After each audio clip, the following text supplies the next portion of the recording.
ధన్యవాదాలు అధ్యక్ష. నేడు టెక్నాలజీ పెరుగుతున్న కొద్దీ సౌకర్యాలు పెరుగుతూ ఉన్నాయి. కానీ అదే సమయంలో ప్రజల యొక్క ప్రాణాలకు కూడా ముప్పు కూడా పొంచి ఉంది అధ్యక్ష. మన నగరాల్లో స్విగ్గీ, ఇన్స్టామార్ట్, జెప్టో, బ్లింకిట్ ఇవన్నీ కూడా 10 నిమిషాల్లో డెలివరీ చేస్తామంటూ డార్క్ స్టోర్స్ పేరిట రహస్య గోడౌన్ నడుపుతున్నారు. 10 నిమిషాలకే వేగవంతమైన డెలివరీ అని చెప్పి వినియోగదారులు కూడా ఆర్డర్ చేస్తున్నారు. కానీ ఆ వస్తువులు చేతికి అందే వరకు దాని యొక్క నాణ్యత ఎవరికీ తెలియడం లేదు అధ్యక్ష. ఇప్పుడు మీకు కొన్ని బిస్కెట్స్ అని, చిప్స్ అని వీటికి ఎక్స్పైరీ డేట్స్ ఉంటాయి. కానీ మార్ట్స్లో ఆర్డర్ చేస్తున్న కూరగాయలు కానీ, పండ్లు కానీ, మాంసం అలాంటి వాటిపైన ఎక్స్పైరీ డేట్ ఎక్కడ ఉంది అధ్యక్ష?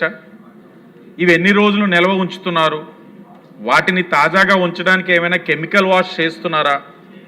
వీటిని పర్యవేక్షణ ఎవరు చేస్తున్నారా అన్నది తెలుసుకోవాల్సిన అవసరం ఉంది అధ్యక్ష. ఎందుకంటే ఇటీవలే రాజమహేంద్రవరంలో మనం ఒక కల్తీ పాల సంఘటన చూసాం. ఇటువంటి డార్క్ స్టోర్స్లో కూడా పాలు, ఇతర డైరీ ఉత్పత్తులు స్వచ్ఛమైనయా కాదని ధృవీకరించుకోవాల్సిన అవసరం ఉంది. 15 సంవత్సరాలుగా వ్యాపారం చేస్తున్న పాల వ్యాపారి చేసిన ఒక తప్పు వలన ఎన్ని ప్రాణాలు కోల్పోయినాయి అన్నది మనం చూసాం అధ్యక్ష. ఇప్పుడు మనం అధికార యంత్రాంగం అంతా ఉలిక్కిపడి అది పునరావృతం కాకుండా తీసుకోవాల్సిన చర్యలన్నీ తీసుకొని మన చిత్తశుద్ధి నిరూపించుకుంటున్నాం. కానీ అవన్నీ జరగకముందే ఇవన్నీ చూసుకోవాల్సిన అవసరం. ఇప్పుడు సాధారణ కిరాణా షాప్కి వెళ్తే మన కళ్ళతో కొనుక్కునేటప్పుడు మనకు ఆ ప్రోడక్ట్ ఎలా ఉందో తెలుస్తుంది. కానీ డార్క్ స్టోర్స్లోని మన లోపలికి వెళ్ళి మనం చూసే అవకాశం లేదు. ఈ బ్లింకిట్ కానీ, జెప్టో కానీ, ఇన్స్టామార్ట్ కానీ దాని మీద మనం పర్యవేక్షణ చేసుకోవాల్సిన అవసరం చాలా ఉంది అధ్యక్ష. ఎందుకంటే we better react to this quick commerce today. అంటే మనం వ్యాపార సంస్థలో ఉండాలి, ప్రజల యొక్క ఆరోగ్యానికి కూడా బాధ్యత తీసుకోవాలి. ఆ విధంగా కూడా ప్రభుత్వం వాటి మీద పర్యవేక్షిస్తూ డార్క్ స్టోర్స్లో ఉన్న ప్రొడక్ట్స్ పైన పర్యవేక్షణ ఎప్పటికప్పుడు ఉండాలని మీ ద్వారా మంత్రి గారిని కోరుతా ఉన్నా అధ్యక్ష.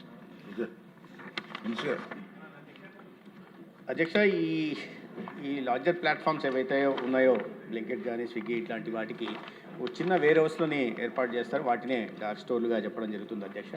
అయితే వీటిల్లో నిరంతరం ఐపీఎం ద్వారా ఇది జరుగుతుంటాయి, ఎన్ఫోర్స్మెంటు, తర్వాత సర్వేలెన్స్ జరుగుతుంటుంది, ఇన్స్పెక్షన్ జరుగుతుంటాయి అధ్యక్ష. అయితే ప్రజల్లో కూడా కొద్దిగా అవగాహన కలిగించాల్సిన అవసరం ఉంది అధ్యక్ష. ఏదైనా ఒక ప్రోడక్ట్ని డెలివరీ చేసినప్పుడు దాని జీవితకాలంలో సెల్ఫ్ లైఫ్లో 30% ఉండాలి, లేదా 40 రోజులు గడవన్నా ఉండాలి. ఇటువంటి వాటి మీద కూడా అవగాహన కల్పించాల్సి ఉంది. వీటికి FSSAI ద్వారా ఫుడ్ సేఫ్టీ కాంప్లైన్స్ సిస్టమ్ని దాంట్లో పోర్టల్లో వాళ్ళు నమోదు కావాలి. అదేవిధంగా ఫుడ్ సేఫ్టీ ట్రైనింగ్ సర్టిఫికేషన్ కూడా ఉంటాయి. కొన్ని నిబంధనలు ఉన్నాయి అధ్యక్ష. వాటిలో ప్రధానంగా ఈ డెలివరీ చేసేటప్పుడు ఆహార పదార్థాలు అంటే డిటర్జెంట్లు, శుభ్రపరిచే వాటితో ప్యాక్డ్ ఫుడ్ అయినా సరే వాటి సపరేట్గా ఉండాలా, వెంటిలేషన్ ఉండాలి, ఇట్లా నిబంధనలు ఉన్నాయి. అయితే వాటి నిబంధనల్ని పూర్తి స్థాయిలో అనుసరించడం లేదు అధ్యక్ష. ఆ విషయాన్ని ఒప్పుకోవాలి అధ్యక్ష. అయితే ఇటీవల జరిగిన ఒక దురదృష్టకర సంఘటన రాజమహేంద్రవరంలో, దురదృష్టకర సంఘటన నిజంగా అది. దానికి కూడా రాష్ట్ర వ్యాప్తంగా తనిఖీలు నిర్వహిస్తున్నాం అధ్యక్ష. ఉదాహరణకు చెప్పాలంటే 23-24లో 572 తనిఖీలు నిర్వహించడం జరిగింది. దాంట్లో 3 అన్సేఫ్ వచ్చే పెనాల్టీలు వేయడం జరిగింది. 24-25లో ఏకంగా 688 తనిఖీలు నిర్వహించాం. తర్వాత ఈ ఆర్థిక సంవత్సరం 25-26 ఇప్పటిదాకా 745 తనిఖీలు నిర్వహించడం జరుగుతుంది. ఇక్కడికక్కడ వాటికి పెనాల్టీలు కూడా వేయడం జరుగుతుంది. తర్వాత లీగల్ కేసెస్ కోసం ఈ జాయింట్ కలెక్టర్ అడ్జుడికేషన్ దగ్గర కూడా వీటిలో కొన్ని కేసులు కూడా పెండింగ్లో ఉంటున్నాయి అధ్యక్ష. అయితే రాష్ట్ర వ్యాప్తంగా ఈ డార్క్ స్టోర్స్ మీద కూడా అధ్యక్ష ఈ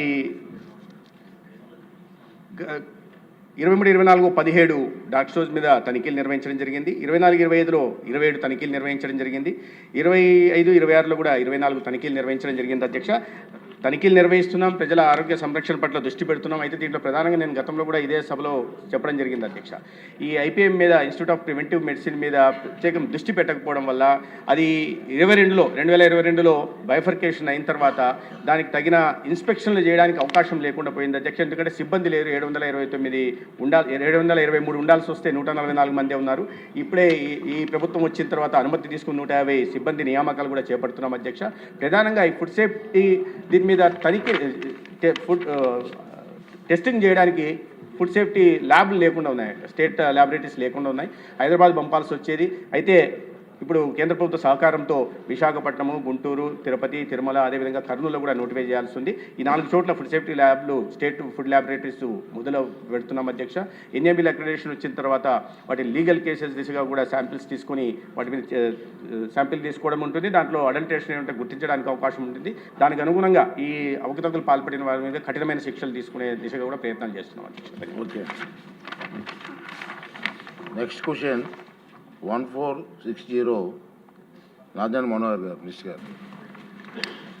అధ్యక్ష, గౌరవ ఉప ముఖ్యమంత్రి శ్రీ పవన్ కళ్యాణ్ గారి తరఫున ఈ ప్రశ్నకు సమాధానం. అధ్యక్ష, గ్రామీణ ప్రాంతాల్లో మెరుగైన సౌకర్యాలు, మౌలిక సదుపాయాలు కల్పించ